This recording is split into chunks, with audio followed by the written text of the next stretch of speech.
Le 15 mars marque la Journée internationale de lutte contre l'islamophobie. Résolution adoptée à l'unanimité par les 193 membres de l'Assemblée générale des Nations unies. Le 15 mars sera désormais la journée mondiale de lutte contre l'islamophobie. Le terme d'islamophobie ne fait l'objet d'aucune définition agréée en droit international. Le 15 mars marque également la date de vote de la loi de 2004 qui interdit le port de signes religieux ostentatoires dans les écoles.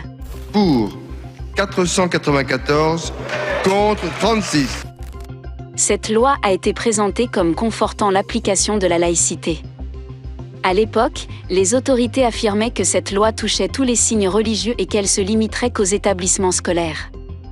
Mais concrètement, la réalité est tout autre.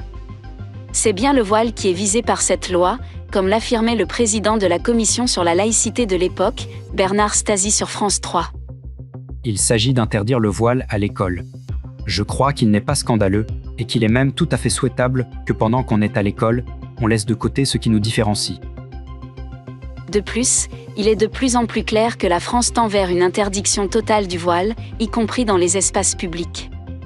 C'est ce que souhaite notamment Marine Le Pen, présidente du Rassemblement national, et qui a rédigé un projet de loi visant à complètement interdire le voile.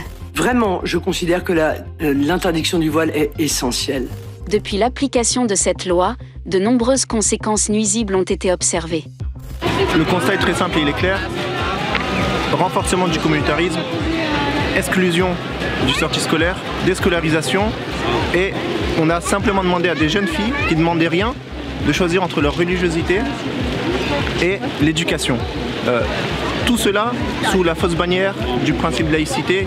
En plus d'être discriminante, la loi de 2004 a ensuite entraîné une surenchère législative comme la loi de 2010 contre le voile intégral, la loi pour interdire le port du foulard aux professions de la petite enfance ou encore la circulaire Chatel pour les mères accompagnatrices. Cette dernière circulaire a d'ailleurs été épinglée par le Conseil d'État qui souligne son écart par rapport à la tradition laïque. Malgré tout, les mères voilées continuent d'être discriminées. Madame la Présidente, je vais vous demander, s'il vous plaît, au nom de nos principes laïques, de bien vouloir demander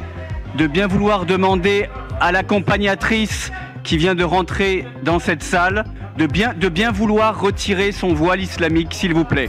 Peut-on donc toujours dire que la loi de 2004 ait été votée pour l'application de la laïcité ? Ou plutôt pour répondre aux agendas des politiciens islamophobes ?